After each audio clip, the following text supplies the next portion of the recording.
Naftu waxay dareentaa kalgacal diirimaad badane, degganaanta xiisaha naftay deris wadaagaane. Marka aan ku daawado ayay dhibi i daysaaye, dooqa igu kaasmi ayaa deeqay ruuxdaniye, duugoobi maayo cishqiga waan dugsanayaaye, dunidaba dhammaanteed adaan kugu dawoobaaye. Asalaamu calaykum asxaabta sharafta leh, soo noqod wanaagsan. Waxaan idin rajaynayaa inaad caafimaad qabtaan. Soo dhawaada asxaabta. Maanta waxaan idin wadaa sheeko xiiso leh. Sheekadaas oo ah sheeko jacayl oo ku dhacday gabar Soomaaliyeed. Waxaana uga sheekaystay Sheekh Maxamed Idris. Waxaana ka soo warinayaa sheekadan buugga uu qoray sheekha. Yaana hadalkan ku dheeraynay aan u guda galno sheekada. Waxaana ku bilowmanaysaa sida tan. Sheekh waxaan ahay gabar jirta 22 sano. Waxaana ku noolahay qurbaha in muddo ah. Waxaana ka mid ahay ardayda culumta diinta ka barata magaaladan aan joogo. In muddo ah markaan baranayay jaamacadda, macallimiinta dhigata oo wax ii barta ayaa waxay ii soo bandhigeen in ay wiil iskay baraan. Wiilkaasna masaajidka ayuu arday ka yahay sida oo kale.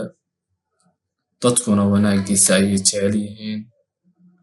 Soo jeedinta macallimiintayda waan ka aqbalay arrinkaas aniga oo xishoonaya. Wax yar kadib wiilkii waxaan ku kulannay guriga walaasheen. Halkaas ayaana ku kulmi jirnay si aan isku baranno xoogaa. Hadalka ayaan idinku dheeraynaa. Wiilkii waan isfahanay oo waxaan ka wada hadalnay wixii muhiimadda ahaa. Waqtiga dheer iyo sheeko badan inaan waqtiga ku lumino ma aysan nala qurux badnayn. Bilo yar kadib markii la joogay, wiilkii waa uu ii soo gogol fariistay. Wuu i soo doonay, reerkaygii wuu imaaday. Balse maxaa dhacay?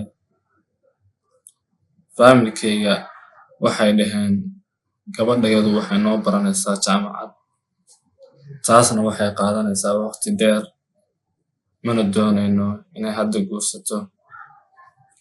Go'aankaas ayay gaareen faamilka intii taladayda haysay oo ugu muhiimsanayd. Wiilkana aad ayay ugu qanceen wanaagiisa. Dadka ayaana u sheegi jiray. Laakiin faamilka sidaas ayay go'aansadeen oo hadalka ugu dhameeyeen wiilkii. Balse waxay raaciyeen hadalkaas. Waxay ku dareen haddii aad rabto waa aad sugi kartaa waqtigaas inta ay jaamacadda dhammaynayso. Marka sheekh waqtigaas dheer waan ka walwalayaa. Dabeecaddiisa, wanaagiisa ma ilaawi karo aan. In arrintaasi ay ku dheeraato waqtigaas uuna isugu waayo ayaan ka walwalayaa. Reerkana ma aan khilaafi karo. Go'aankoodana kama hor imaan karo. Arrintaas mugteeda ayaa haysa sheekh. Allaha ku caawiye. Maxaad gula talinaysaa? Waa inoo part 2 iyo la socoshada sheekha taladiisa ee gabadha uu kula taliyay.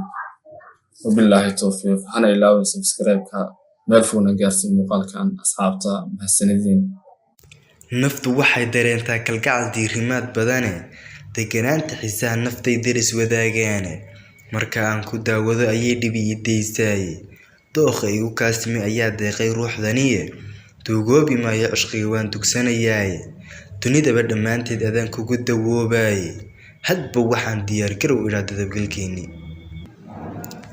Dumar kale ka saahiday runtii oo ma daydayo dareenkayga adiga ku ladhan doorkan maanta ah. Ilaa dayin abidka ayaad wehelin doontaaye.